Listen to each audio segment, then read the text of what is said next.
Bonjour Lionel Davoust. Nous sommes ici donc pour présenter votre atelier Créer un monde imaginaire technique avancé qui aura lieu les 11 et 12 mai prochains à l'école Les Mots. Euh, Est-ce que vous pouvez vous présenter rapidement? Oui, bien sûr. Donc, je suis ravi d'avoir cet atelier bientôt. Donc, je suis Lionel Daoust et entre autres choses principalement, donc je suis romancier des genres d'imaginaire, science-fiction, fantasy, fantastique, avec notamment une saga que je suis en train de boucler qui s'appelle Les Dieux Sauvages aux éditions critiques et reprise en poche chez Folio SF. Et par ailleurs, comme moi à la base, je suis je viens d'un cursus plutôt scientifique. Je suis toujours passionné et fasciné par les questions de technique, de créativité, d'écriture et de productivité dans le domaine de la création. Tout simplement parce que j'aime bien arriver à essayer de me faciliter la vie. Et voilà, donc j'essaie d'humblement de partager ce que j'ai pu apprendre et ce dont j'ai besoin au quotidien pour arriver à gérer mon boulot. Et voilà, donc c'est pour ça que je suis ravi de pouvoir faire un peu des ateliers. Et justement, qu'est-ce qui vous plaît le plus dans l'animation d'un atelier d'écriture? Pour moi, à la base, c'est vraiment une dette karmique. C'est quand j'ai commencé dans ce boulot, j'ai eu quelques bonnes fées qui se sont penchées sur mon berceau pour me montrer ce que je faisais bien, moins bien. Ça a été extrêmement instructif. Et Stéphanie Nico, qui était l'une de mes mentoresses à l'époque, et un peu toujours d'ailleurs, m'a dit tu pourras jamais me renvoyer l'ascenseur parce que tu peux pas renvoyer l'ascenseur aux gens qui sont 1000 pieds à l'étrier parce que ces personnes-là sont dans ce domaine et seront toujours plus avancées que toi, forcément. Mais donc, la manière de les remercier et de payer ta dette karmique, bah, c'est de prendre du temps et de l'énergie pour essayer de transmettre, c'est de faire finalement ce que j'ai fait avec toi, avec les personnes qui viendront après toi. Donc voilà, donc c'est vraiment cet aspect-là. Et l'autre aspect, c'est que c'est toujours le cas, toujours dans l'enseignement, pour arriver à enseigner, à apprendre quelque chose à quelqu'un, il faut le conscientiser et le rendre intelligible pour soi-même, de manière à pouvoir le rendre intelligible pour les autres. Et donc c'est aussi quelque part une entreprise J'apprends aussi, moi aussi, beaucoup en me forçant à rendre les choses conscientes pour pouvoir les transmettre.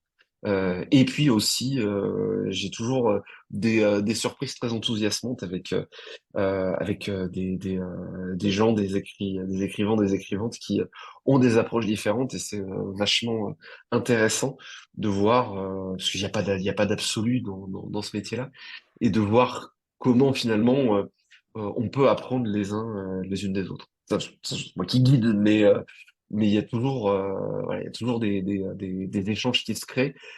Surtout qu'en plus, dans des ateliers comme ça, on est vraiment entre passionnés et donc du coup, euh, on, on apprend, en tout cas, j'espère mutuellement. Euh, Votre univers imaginaire favori, est-ce que vous en avez un? Ah, de manière générale, euh, moi, j'y pense parce que je suis en train de me goupiller un voyage parce que j'habite en Australie. Donc, un de mes maîtres à penser, c'est Joe Michael Straczynski, créateur de Babylon 5, showrunner, scénariste, etc.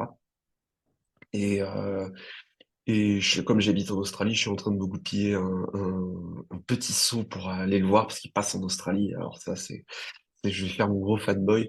Je garde une grande nostalgie pour l'univers de 2025 en science-fiction, qui est un des univers avec lesquels j'ai grandi et j'ai grandi en tant qu'auteur beaucoup parce que je commençais à être plutôt début vingtaine.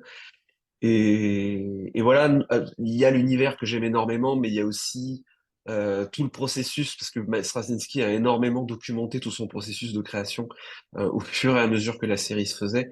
Et c'était hyper passionnant de voir non seulement l'histoire voilà, et la narration que j'aime beaucoup, mais en plus de voir l'envers du décor.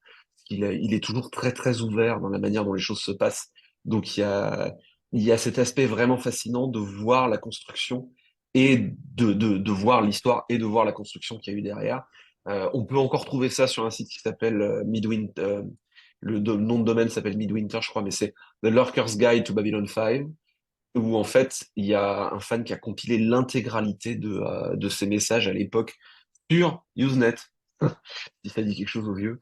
Et c'est assez fascinant si on a envie de se revoir Babylon 5 aujourd'hui, de regarder un épisode et ensuite d'aller lire les posts de l'époque et de voir petit à petit comment est-ce que un projet de cette envergure peut se créer. Donc il y a un aspect à la fois narratif qui moi j'aime beaucoup et en même temps véritablement voir les coulisses. Et épisode après épisode, on peut voir comment ça s'est fait à l'époque. C'est assez fascinant. Intéressant. Le message est passé. Euh, Est-ce que on va se concentrer juste un petit peu sur l'atelier maintenant? Une courte présentation de l'atelier. Donc, comment vous l'avez pensé? Comment est-ce qu'il va se dérouler? Quels sont les objectifs? Quel public? Est-ce qu'il y a des prérequis? Alors, un peu tout ça. Je répéterai s'il Alors faut.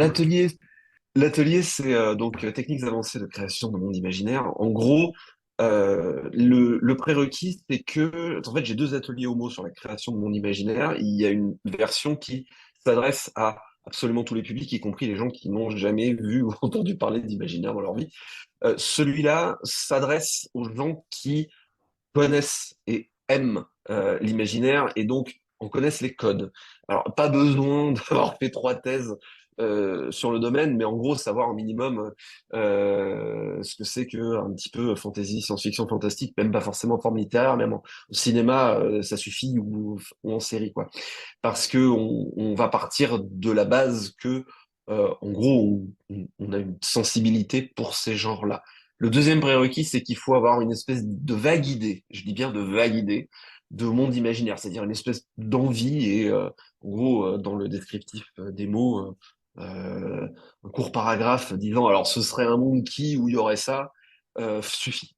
Ça, mais parce qu'en fait, quand je dis techniques avancées, c'est un peu ça a l'air un petit peu ardu ou aride, mais en fait, quand je dis avancé, c'est qu'on va partir de la base que on a déjà une envie de créer un monde imaginaire, et donc relevant de la science-fiction, de la fantasy, du fantastique, et que donc, en gros, je schématise, mais on a déjà vu Game of Thrones et peut-être Le Seigneur des Anneaux dans sa vie, quoi. Donc je vais pas, donc je pars pas des bases de qu'est-ce que c'est qu'un monde imaginaire et comment ça fonctionne. Même si on n'est pas capable de l'articuler, on peut se dire oui, j'aime bien ces trucs-là, et puis j'ai vu Star Trek et j'ai envie, en gros, de créer un univers de science-fiction, par exemple. Et alors, donc, ce serait une civilisation interstellaire qui fonctionnerait de telle et telle manière, de façon très vague.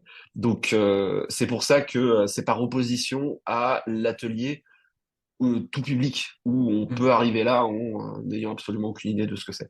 Et donc, moi, vraiment, le focus, contrairement à ce qu'on peut rencontrer dans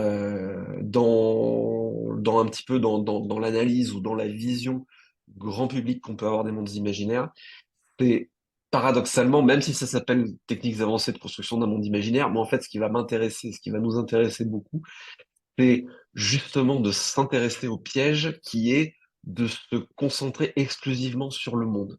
Hmm. Construire un monde, c'est hyper génial, c'est hyper passionnant, moi j'adore faire ça, mais à la base et au final, on est là pour raconter des histoires. Et il peut y avoir un piège quand on construit un monde qui est qu'on perd de vue le fait que bah, si on est là pour écrire un roman, on est là pour écrire une histoire, avant toute chose, qui se déroule certes dans un monde imaginaire, mais rester concentré à 200% sur le monde peut être un piège en termes de narration. Qu'est-ce qu'on va Hmm. raconter là-dedans, en fait?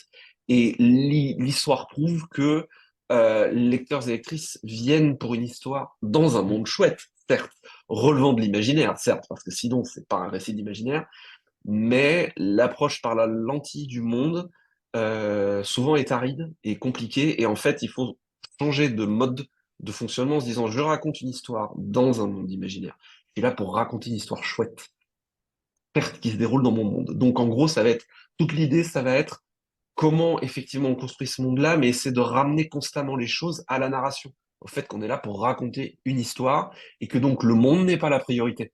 Le monde est la toile de fond qui va émerger à travers l'histoire. Donc et ça.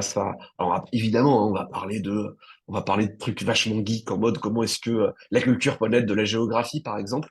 Mais vraiment le focus sur lequel il y a il y a d'ailleurs c'est le focus sans trop spoiler du début et de la fin de l'atelier, c'est comment on raconte à travers le monde et pas comment on raconte le monde parce que ça, globalement, c'est pas. les gens viennent pas pour qu'on leur raconte un guide touristique de mon monde imaginaire qui est trop Mm. bien. Ils viennent pour voir des gens qui sont trop bien dans une histoire qui est trop bien. Et il se trouve que le monde est fascinant. Et donc, on va avoir envie d'en savoir davantage sur le monde. Mais moi, j'ai le parti pris que ça se passe à travers la narration d'abord, et pas par le monde. Même si on a la meilleure idée de monde fantastique qui soit, ça va quand même beaucoup se passer à travers la lentille de l'histoire. Eh ben, formidable. Vous avez répondu absolument à toutes les questions, même celles que j'allais poser ensuite. Donc, c'est parfait. On peut s'arrêter là. Merci beaucoup, Lionel. Super, merci à vous et à bientôt pour l'atelier. À bientôt.